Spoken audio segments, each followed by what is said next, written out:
first words that will come out of my mouth when I do intake, when I leave here for good and do intake and get back into therapy.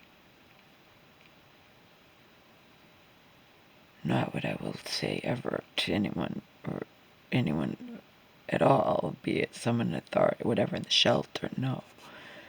Will be, I desperately want to start screaming and never stop. But if I do that, I know for certain I will be locked up. And Omar will likely be put down. So I hold it together at all times while I'm slowly disintegrating and endlessly screaming on the inside.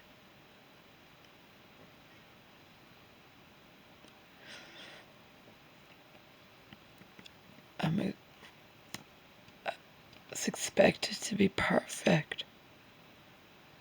I'm always expected to be perfect. I'm held up to under such a microscope, under such scrutiny that it's just disgusting.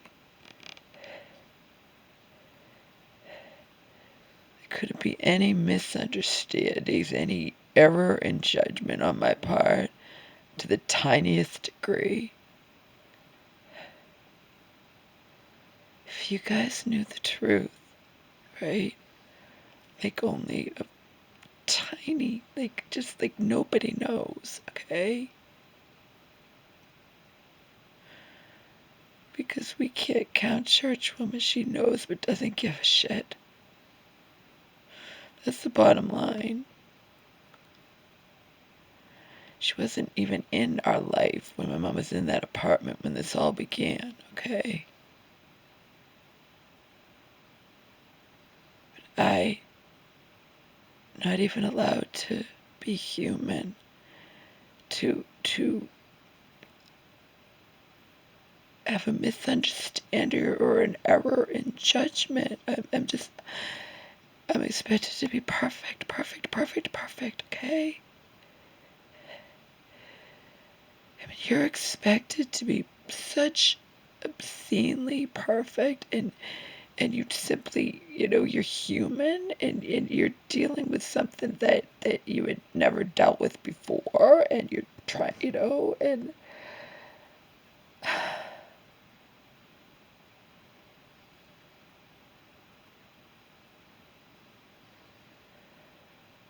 this.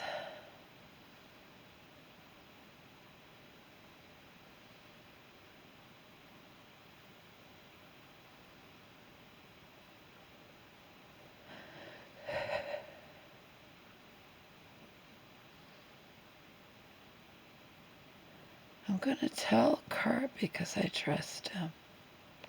At some point, even if Selena thinks that's stupid, okay, I have my reasons for trusting him that are none of anybody's business, that have to do with him being, trusting me, so to speak. And if I start from the beginning, how just domino, like A, B, C, D, he's just gonna be like, oh my God, I know.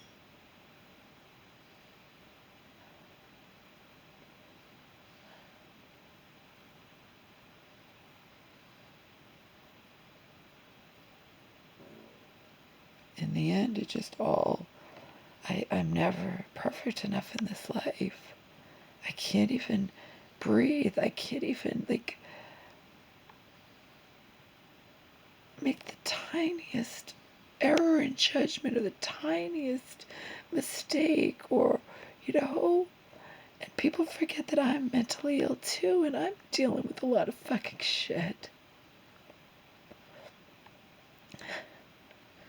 But make no mistake, people, you think other people are perfect? It's just me who's imperfect?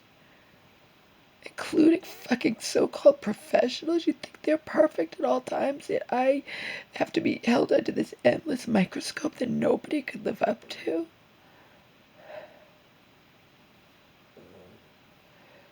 Of course, I'm already judged because I'm disabled and don't drive, don't work and don't drive. Don't kid yourself. I am already fucking judged by that. I am not stupid, and I know when I'm being judged and being patronized and being condescending and all of that and treated in a way that I wouldn't be treated. I know for a fact if my lot in life were different and you try to tell me otherwise, I'll laugh in your goddamn fucking faces, okay? I see it.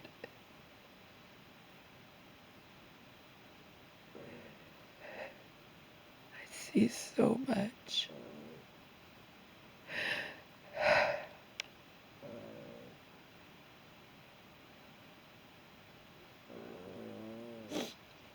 When I moved in with my dad and his longtime girlfriend, living girlfriend Diane, I was expected to be perfect. I wasn't out doing things that like so-called bad things that teenagers do that would upset their parents or whatever. I was a goody two-shoes. But I'd grown up like a wild child, even when I had to live with my aunt and cousins, for those 5 months. They were not, we were told to do chores, clean your room, do the dishes, take the garbage out, do this, do that, okay? All of us, the three of them, 3 daughters and me, okay? We were told. We weren't expected to know. And then when I was being raised by my schizophrenic mother and her abusive alcoholic, husband or this, that, or whatever, even when my mom didn't have a breakdown, she wasn't, you know what I mean? We were in that environment. Do you think I was ever expected to remember to do anything? I do it. Well, I moved in with my father, and I was expected to remember everything. And I was so fucked up inside, so filled with self-hatred. Plus, I had really bad acne. I just hated myself. And I was starting high school. And when you are that emotionally, psychologically fucked up inside and filled with just mourning the loss of my mother, even though she was still alive. She was, I'd lost her to her illness, and I had to move in with my father, who I didn't know. I only knew him every once in a while when we, the occasional times I would see him throughout the year. It wasn't often. He stepped up to the plate and did the right thing for whatever reason, but I was a fucked up little girl.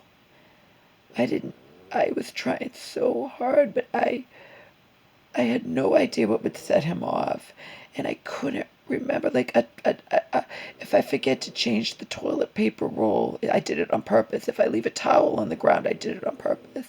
When I first moved in, I was hungry, so I went to make a can of soup, and he flew into a rage because I should have known that Diane was going to come home and make dinner. Okay? The list is endless. I used to go to school in the school bus, and I would be filled with fucking anxiety, okay? What did I do wrong? My dad worked nights, so he would be home when I got home from school. What did I do wrong? Did I do anything wrong today that he's going to fly into a rage when I get home? And you don't know, because it could be anything. It could be anything at all, okay? I needed to study I desperately always wanted to get good grades, and I needed to study for my finals or something when I was 14 or 15. And I had a bad sunburn, and we were supposed to go out for Diane's birthday, and I said I didn't want to go. And Dad threatened to throw me out the window. And then I still wound up continuing to study with tears in my eyes. But the list is endless, and it was continuous anxiety because you never know, okay? It might not, he might be nice in the meantime. It might not happen for a long time. He let it build up. But the fact it all revolved around me expecting to be perfect, okay? I'm always expected to be so fucking perfect. You understand?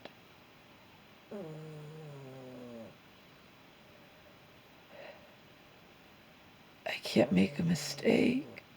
I can't be human and apologize. I can't do anything. And you're not going to know what I'm talking about because you don't know the whole story. For you to know the whole story, I would have to give you the final piece of the puzzle. I would have to not technically reveal my location, but I would have to, you know,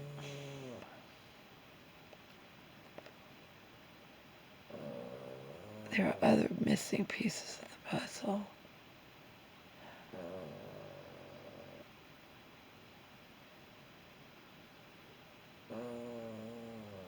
My whole thing with Omar being my emotional support animal is anxiety.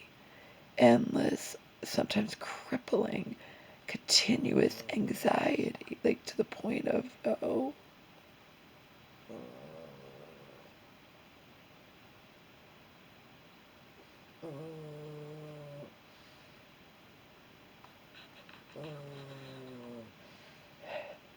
like Joe says, at some point you just have to say, fuck it, fuck it, fuck it. Several months ago, Joe told me just to get out of here. But in the meantime, I said I couldn't leave immediately, just to tell my mom, you know, pretend I'm not here. But that doesn't work, okay? The fact is, I will continue to take care of her and do everything for her. Like, I looked through all those papers for her to get her real ID. I stayed up all night long, okay? Because it was something I thought we had and we didn't. And I stayed up till 9 the next morning all night long. But anyway, I will continue to take care of her and make her meals and run this household and do everything for her until I leave. And then she's on her own fucking own.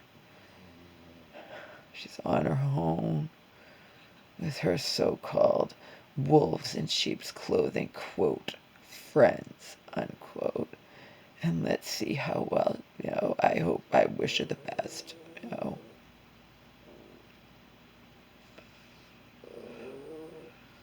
I'm wishing her the best while expecting the worst, only because she just, right? But I hope that's not true. Oh, I hope the best for her. But I don't know. I really don't know. I think she's going to be in for a huge, huge wake-up call. Joe and Selena mirror my sentiments, and it'll be way too fucking late. Because Omar and I will be gone.